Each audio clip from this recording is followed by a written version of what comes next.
हिंदी में यूपीएससी की तैयारी से संबंधित प्रोग्राम्स को देखने के लिए सब्सक्राइब करें स्टडी IQ-IAS हिंदी।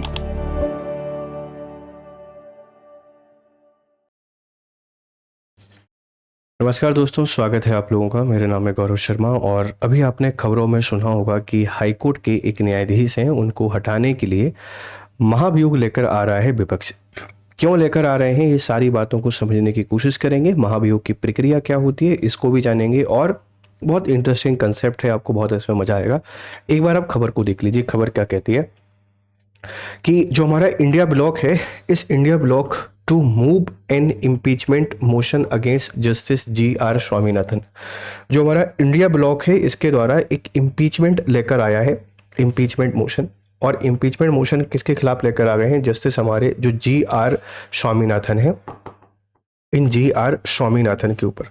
देखो एलिगेशन क्या है, आरोप क्या है कि इंडिया ब्लॉक का कहना यह है कि जो GS स्वामीनाथन है ये पॉलिटिकली वाइज्ड हैं, पॉलिटिकली वाइज है, या आप लोग ऐसा कह सकते हैं कि राजनीतिक झुकाव इनका देखने को मिलता है। और अगर न्यायपालिका राजनीतिक तौर पर झुकी रहती है तो इसको सही नहीं माना जाता, यह कंटेम्प्ट ऑफ दी रूल्स माना जाएगा। इसीलिए इनके खिलाफ इम्पीचमेंट हमको लेकर आना है। अब इम्पीचमेंट क्या होता है, कैसे आता है, इसको समझेंगे, लेकिन उससे पहले आप इस विवाद की जड़ को समझिए जिसको लेकर इतना बड़ा मुद्दा बना है कि इम्पीचमेंट लाने की बात की जा रही है। विवाद क्या है? देखो, कीर्ति गई दीपम विवाद आपने खबरों में बहुत सुना होगा।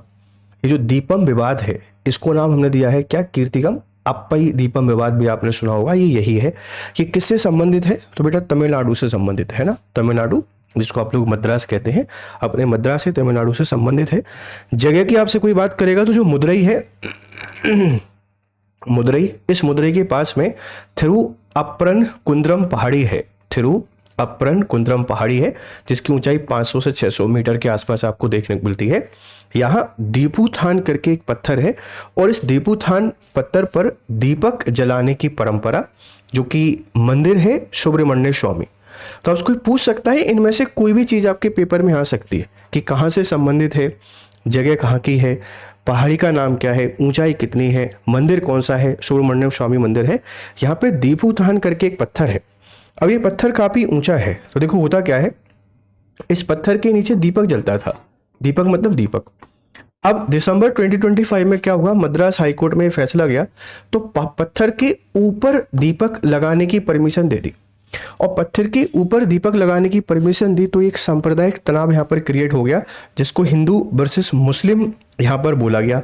क्योंकि हिंदू लोग बोल रहे हैं कि 1000 वर्षों से परंपरा चली आ रही है, लेकिन बीच में मुस्लिम जिस तरीके से हर जगह आपको पता है कि हिंदू स्थानों पर कब्जा कर लिया है, यहाँ पर भी उसी तरीके का इलीगल कब्जा है। और इसके फेवर में उन्होंने अपना मत दिया कि ठीक है भाई, लगा आ रहा था, लगा सकते हैं, हिंदू आस्था का मामला है। तो इसको सांप्रदायिक बोलकर विपक्ष के द्वारा उनके खिलाफ महाभियोग लाया जा रहा है। महाभियोग किसके खिलाफ ला रहे हैं, तो आप बता रहे हैं ये है जस्टिस GR स्वामीनाथन। इन पर पॉलिटिकल बायस होने का आरोप इन्होंने लगाया है। ठीक है, दीपक लगाने की अनुमति दी और कब दी? 1 दिसंबर 2025 को। ये पूरी कहानी है। विवाद किससे संबंधित है? तमिलनाडु से। अब इसको लोग अपने अपने तरीके से बदल सकते हैं। जिस तरीके से देश का माहौल है, लोग किसी भी तरह के कमेंट करके चले जाते हैं। अपन को अपने एग्जाम से ध्यान रखना है कि अगर ये पहाड़ी पूछे जाए तो पहाड़ी कौन सी है, पत्थर पूछे जाए तो कौन सा है, मंदिर कौन सा है, जगह कहाँ है और किस राज्य से संबंधित है। अब क्या लेकर आ रहे हैं? महाभियोग। हम लोग थोड़ा सा महाभियोग के बारे में जानते हैं कि महाभियोग है क्या। ये इम्पीचमेंट जो शब्द है ये आप लोग अक्सर सुनते हैं, महाभियोग, ये है क्या? इंग्लिश में इसको बोला जाता है इम्पीचमेंट। देखो, महाभियोग एक प्रक्रिया है, एक प्रोसेस है जिसके द्वारा रिमूवल ऑफ जजेस होता है। तो यह एक क्वासी जुडिशियल प्रोसेस है, इस बात को ध्यान रखना। यह एक अर्ध न्यायिक प्रक्रिया है। और अर्ध न्यायिक प्रक्रिया क्यों इसको कहते हैं? क्योंकि ये जो प्रोसेस है, ये प्रोसेस संसद में चलती है, जुडिशरी में नहीं चलती है। कहाँ पर चलती है? पार्लियामेंट में। और आप सबको पता है कि पार्लियामेंट न्यायपालिका का काम नहीं कर सकती, तो संसद में चलने के कारण आप इसको क्वासी जुडिशियल या अर्ध न्यायिक कहते हैं। या संसद के पास पावर है कि ये किसी व्यक्ति को पद से हटा सकती है उसका पद त्याग हो सकता है, लेकिन किसी प्रकार की सजा या दंड का प्रावधान नहीं कर सकती। तो ऐसे काम जिनमें आप किसी को कोई पनिशमेंट नहीं दे सकते, कोई सजा नहीं दे सकते, उनको हम बेसिकली क्वासी जुडिशियल या अर्ध न्यायिक प्रोसेस के नाम से जानते हैं। तो ये एक प्रक्रिया है, और इस प्रक्रिया के थ्रू क्या होता है सर, इसके थ्रू रिमूवल ऑफ जजेस होता है। इसके थ्रू क्या होता है, रिमूवल ऑफ जजेस। जो न्यायाधीश हैं, इन न्यायाधीशों को हटाया जाता है। अब न्यायाधीशों को हटाने की प्रक्रिया है, तो इस प्रक्रिया को हमने कहाँ से ग्रहण किया है, ये भी सवाल बन सकता है। ये जो प्रोसेस है यूएसए की जो जुडिशरी है, या यूएसए, या आप लोग ऐसे कहेंगे कि अमेरिका का जो संविधान है उससे हम इसको लेकर आए हैं भारत में। क्वासी जुडिशियल प्रोसेस है, अर्धन्यायिक प्रोसेस है, कहाँ चलती है, संसद में चलती है। और किसको हटाते हैं, न्यायाधीश को। न्यायाधीश कौन से, दोनों प्रकार के, चाहे भले वो सुप्रीम कोर्ट के जजेस हो या हाई कोर्ट के जजेस हो, इन दोनों को हटाया जाता है। ठीक है, ध्यान रखना। अब आपसे कोई पूछ सकता है कि इस प्रक्रिया को चलाया कहाँ जाता है संसद में, उससे पहले संवैधानिक प्रावधान आपसे कोई पूछ सकता है। संवैधानिक, तो जब भी मैं आपसे संवैधानिक प्रावधान की बात करूंगा, कॉन्स्टिट्यूशनल प्रोविजन की, तो 2-3 आर्टिकल यहाँ पे आ जाते हैं। जैसे 124 का जो 4 है, 4 ये लिखा हुआ है कि एससी के जो जजेस हैं इनका रिमूवल। और 124 का जो 5 है, यहाँ लिखा गया है कि इसके जो नियम है वह नियम, मतलब डिस्क्वालिफिकेशन के नियम कौन बनाएगी, संसद बनाएगी। इसी तरीके से आप लोग देखेंगे कि 217 जो है, 217 और 218 ये दोनों हाईकोर्ट से रिलेटेड आर्टिकल हैं। जैसे 217 में क्या लिखा हुआ है मैं आपको बताता हूं कि हाईकोर्ट के जो जजेस हैं इनकी अपॉइंटमेंट कैसे होगी, इनका टेन्योर क्या होगा, इनकी कंडीशन क्या है, सारी बातें यहाँ पे लिखी हुई हैं। और 218 कहता है कि जो रिमूवल है वो रिमूवल 124(4) के तहत होगा, जिससे कि एक रूपता बनी रहे। तो सुप्रीम कोर्ट से संबंधित आर्टिकल है 124(4) और हाईकोर्ट से संबंधित आर्टिकल है 217 और 218। अब ये प्रोसेस होती कहाँ है, कहाँ होती है, तो बच्चे ये भी आपसे कोई पूछ सकता है, तो आप बता देंगे वेयर ये कहाँ इसको चलाया जाता है। तो इसको चलाया जाता है सिर्फ और सिर्फ संसद में। कहाँ चलती है, सिर्फ और सिर्फ संसद में। पार्लियामेंट में आप इसको चला सकते हैं।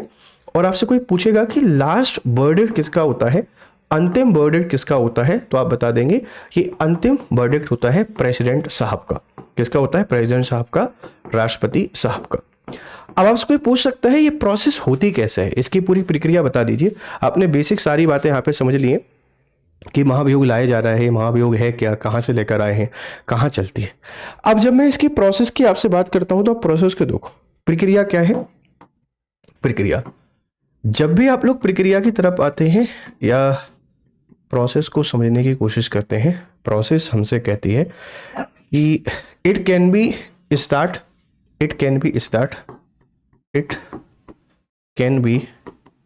Start in either of house of parliament. आप इसको संसद के किसी भी सदन में शुरू कर सकते हैं। संसद के किसी भी सदन में प्रारंभ हो सकती है। आप मुझे एक सवाल का जवाब बताइएगा कि कितने दिन का नोटिस इसमें दिया जाता है। बस एक सवाल, दिया जाता है या नहीं दिया जाता, क्योंकि राष्ट्रपति को पढ़ेंगे तो वहां पर 14 दिन का नोटिस की बात की जाती है। क्या इसमें प्रायर नोटिस दिया जाता है क्या? संसद के किसी भी सदन में प्रारंभ हो सकती है, मतलब आप इसको लोकसभा में भी लेके आ सकते हैं, लोकसभा। आप इसको राज्यसभा से भी शुरू कर सकते हैं, राज्य के विधानमंडल में लेके नहीं आ सकती। शर्त क्या है? शर्त यह है कि अगर लोकसभा में आती है तो जो 100 सदस्य हैं, सदस्य का मतलब यहां पे होता है कि 100 जो एमपी हैं, इन एमपी के सिग्नेचर हमको चाहिए। एमपी को आप लोग कहते हैं सांसद, इनके सिग्नेचर चाहिए। और अगर राज्यसभा में आ रहा है तो मिनिमम 50 जो लोग हैं, इन 50 जो सदस्य हैं, इन सदस्यों के सिग्नेचर हमको चाहिए, तब जाकर ये प्रोसेस शुरू हो पाती है। मतलब आप इसको किसी भी सदन में लेके आ सकते हैं, लेकिन मिनिमम शर्त यह है कि इतने लोगों का समर्थन आपके पास होना चाहिए। अगर होगा तो आपने जैसे ही इसको इंट्रोड्यूस कर दिया, नेक्स्ट प्रोसेस इसमें क्या होती है कि जिस भी सदन में लेके आएंगे वहां एक कमेटी बनेगी, वहां एक कमेटी बनती है, एक समिति बनती है। और ये समिति में 3 मेंबर होते हैं, 3 मेंबर। ये 3 मेंबर इंक्वायरी करते हैं, जिसमें सीजीआई रहेंगे, सीजीआई एक सीनियर मोस्ट जज रहेंगे, और एक लॉ के जो परमानेंट पर्सन है ये रहेंगे। ये 3 लोगों की एक समिति बनेगी, ये इंक्वायरी करेगी, ये जांच करेगी। यहाँ जो जज हैं वो आके अपने जवाब दे सकते हैं, मतलब यहाँ पे क्वेश्चन इनसे पूछा जा सकता है। अब 2 कंडीशन है। पहली कंडीशन देखो, पहली कंडीशन नोट गिल्टी। पहली कंडीशन क्या है? नोट गिल्टी, अपराधी नहीं है तो प्रोसेस यहाँ पर रुक जाएगी। दूसरी कंडीशन होता है कि इनिशियली जो जांच है इसमें गिल्टी लग रहे हैं, इसमें अपराधी लग रहे हैं, तो प्रोसेस आगे बढ़ेगी। अब आगे बढ़ने का तरीका क्या है? वो है बहुमत। और बहुमत की जब भी मैं आपसे बात करूंगा तो दोनों सदनों के लिए, जैसे मान लो कमेटी को इनिशियली लगा कि ये गिल्टी है, अब इस प्रोसेस को आगे बढ़ाएंगे। और जो हमारे सदन है, इन सदनों में होगा क्या? जो हाउस है, इन हाउसेस में होगी वोटिंग। तो लोकसभा में भी हमको चाहिए 2/3 उपस्थित और मतदान में भाग लेने वाले, और राज्यसभा के लिए भी हमको क्या चाहिए? 2/3। अच्छा, संसद का विशेष बहुमत तो चाहिए, और उपस्थित और मतदान करने वाले 2/3 लोगों का समर्थन हमको यहाँ पर चाहिए। जितने लोग उपस्थित हैं और जितने लोगों ने मतदान में भाग लिया है उसका 2/3 समर्थन चाहिए। अगर लोकसभा से मान लो ये पास हो जाता है, राज्यसभा के 2 कंडीशन है, देखो, फेल हो गया तो प्रोसेस रुक गई। अगर पास हो गया तो फिर कहां जाएगा? दूसरे सदन के पास, मान लो राज्यसभा के पास। अब राज्यसभा में फिर ये होगा, अगर यहां पे फेल हो गया तो प्रोसेस रुक गई, और अगर पास हो जाता है फिर ये जाएगा किसके पास? प्रेसिडेंट के पास। और प्रेसिडेंट इस पे अपना अंतिम फैसला सुनाएंगे। जो राष्ट्रपति साहब हैं वही इस पे अपना अंतिम फैसला सुनाते हैं, और इसके आधार पर डिसाइड किया जाता है कि किसी को हटाया जाना है या नहीं हटाया जाना है। ये पूरी प्रोसेस है। इस तरीके से आप इसको किसी भी सदन में शुरू कर सकते हैं, लोकसभा में भी कर सकते हैं, राज्यसभा में भी शुरू कर सकते हैं। प्रोसेस पूरी की पूरी आपके पास यही होगी। इसी आधार पर आप किसी जज को यहाँ पे हटा सकते हैं, ध्यान रखना, इसी आधार पर आप किसी जज को यहाँ पे हटा सकते हैं। आपसे कोई इस तरीके से सवाल पूछे तो प्लीज आप इसको थोड़ा सा देख लीजिएगा। अब हमारे मन में बहुत सारे सवाल चलते हैं। सवाल क्या चलते हैं कि क्या सर ऐसा अभी तक कुछ हुआ है, मतलब हम जिस प्रोसेस को पढ़ रहे हैं कि क्या ऐसा कुछ हुआ है क्या? तो जब भी हम आपसे बात करते हैं 2-3 केसेस आपके इंपॉर्टेंट हैं। जैसे आपने VR स्वामी के बारे में सुना होगा, रामास्वामी। इससे रिलेटेड केस की अगर मैं आपसे बात करूं तो VR रामास्वामी वो पहले ऐसे जज हैं जिनके खिलाफ इस तरीके की प्रोसेस को चलाया गया था। BR रामास्वामी। तो BR रामास्वामी पहले ऐसे जज हैं जिनके खिलाफ 1993 में इस प्रोसेस को शुरू किया गया था, और जैसे ही इसको लोकसभा में पेश किया गया, तो जो कांग्रेस है, इस कांग्रेस ने वॉकआउट कर दिया तो फिर ये प्रोसेस काम नहीं हो पाई, मतलब प्रोसेस यहीं पर रुक गई। BR रामास्वामी पहले ऐसे जज थे जिन्होंने इसको फेस किया, और इसके बाद ही पास नहीं हो पाया। फिर हम लोग बात करते हैं, ठीक हम लोग बात करते हैं सौमित्र सेन। ये बहुत चर्चा वाला मुद्दा है। दूसरा सौमित्र सेन का जो विवाद है, ये तो बहुत ही खतरनाक विवाद था। इन पे बहुत सारे गबन के आरोप लगे हुए थे, और जो सौमित्र सेन है इनके खिलाफ तो कितनी आगे चली गई थी प्रोसेस। ये 2011 का विवाद है, 2011 का इनके खिलाफ केस आया। पहले इसको मतलब समिति ने गिल्टी साबित कर दिया, राज्यसभा ने इसको पास कर दिया, फिर ये लोकसभा के पास पहुंचा, और लोकसभा में पास होने से पहले सौमित्र सेन ने त्यागपत्र दे दिया। अब त्यागपत्र दे दिया तो कोई मतलब ही नहीं है। तो सबसे पहले किसकी बात करेंगे? VR रामास्वामी की। फिर हम लोग बात करेंगे किसके बारे में? ध्यान रखना, ये आपके पास है सौमित्र सेन और जस्टिस। एक पारदी वाला विवाद भी आपने सुना होगा 2019 का, जस्टिस पारदी वाला केस, ये 2019 का है, और ये भी नहीं हो पाया था पास। ऐसे कई बार आए, बट सौमित्र सेन का केस सबसे सॉलिड लगता है कि राज्यसभा में पास हुआ, लोकसभा में पास हो जाता, तो ये पहले ऐसे न्यायाधीश बन जाते जिनको इम्पीचमेंट के थ्रू हटाया गया था। आज तक हटाया किसी को नहीं गया है। अब सर ये इम्पीचमेंट के ग्राउंड क्या होते हैं, हटाते क्यों हैं? आपने सारी बातें बता दी, लेकिन ग्राउंड्स के बारे में एक भी बात नहीं बताई। मतलब इसका जो आधार है वो आधार क्या होता है? देखो, आधार की जब भी मैं आपसे बात करूंगा तो सबसे पहले आता है कि वायलेशन ऑफ कॉन्स्टिट्यूशन, है ना। संविधान जो है, इस संविधान का अतिक्रमण। आपने अगर संविधान का अतिक्रमण किया है तो डेफिनेटली आपको हटाया जाएगा। अब अतिक्रमण क्या होता है? मिसयूज ऑफ पावर, मतलब आप अपनी शक्ति है, इस शक्ति का दुरुपयोग कर रहे हैं, किसी तरीके का कोई लाभ, कोई बेनिफिट लेने की कोशिश कर रहे हैं, कोई राजनीतिक झुकाव आपके पास है, या फिर आप लोग कह सकते हैं कि कोई अक्षमता आपके पास आ गई है। अक्षमता किसी प्रकार की डिसएबिलिटी आपके पास आ गई है तो भी आपको पद से हटाया जा सकता है। ये इसके आधार होते हैं, रिमूवल किया जा सकता है। तो यहाँ आरोप यही है कि आपने राजनीतिक झुकाव से काम किया है, तो हो सकता है कुछ राजनीतिक फायदा आपको मिला हो। इस तरीके से जजेज को हटाते हैं। एक लंबी प्रोसेस है, आई होप कि आपको थोड़ी बहुत समझ में आ गई होगी। पॉलिटी एंड गवर्नेंस में आप इसको यूज कर सकते हैं बढ़िया तरीके से, ठीक है। अब आपके काम की इन्फॉर्मेशन क्या है? देखो, जैसे मैं आपको आर्टिकल 217-18 का बता रहा था, 217 में यह बोला गया है कि जो न्यायाधीश है, न्यायाधीशों से संबंधित प्रावधान है। कौन कौन से प्रावधान है? कि हाईकोर्ट के जो जज हैं, इन हाईकोर्ट की नियुक्ति कौन करेगा? अपॉइंटमेंट आपको पता है कि राष्ट्रपति साहब करते हैं, और राष्ट्रपति साहब किसकी सिफारिश पर करते हैं? तो कोलिजियम जो है, इस कोलिजियम की सिफारिश पर राष्ट्रपति साहब के द्वारा की जाती है, ठीक है। फिर आपसे कोई पूछ सकता है इनकी क्वालिफिकेशन क्या है? तो एडवोकेट रहे हो 10 साल तक, या किसी सबऑर्डिनेट कोर्ट में जज के तौर पे काम किया हो, जुडिशियल ऑफिसर के तौर पे काम किया हो 10 साल तक। टेन्योर कितना होता है? 62 साल। आप मुझे बताना कि कौन सा अमेंडमेंट आया था इनके कार्यकाल को 62 साल करने के लिए। 60 साल से 62 साल कौन से संविधान संशोधन के द्वारा किया गया था? ये 217 में लिखा हुआ है। और 218 कहता है कि न्यायाधीश को हटाने की जो प्रक्रिया है ये 124(4) के समान होगी, जिससे हम लोग एक रूपता बनाए रखें, जिससे एक इंटीग्रिटी बनी रहे सुप्रीम कोर्ट और हाई कोर्ट के जज के रिमूवल में। और एक कारण ये भी होता है कि राज्य के दबाव में ये लोग काम ना करें, तो इनको स्वतंत्रता भी यहाँ पे दी जाती है। ये पूरी की पूरी प्रोसेस थी। मुझे उम्मीद है कि आपको समझ में आ गई होगी।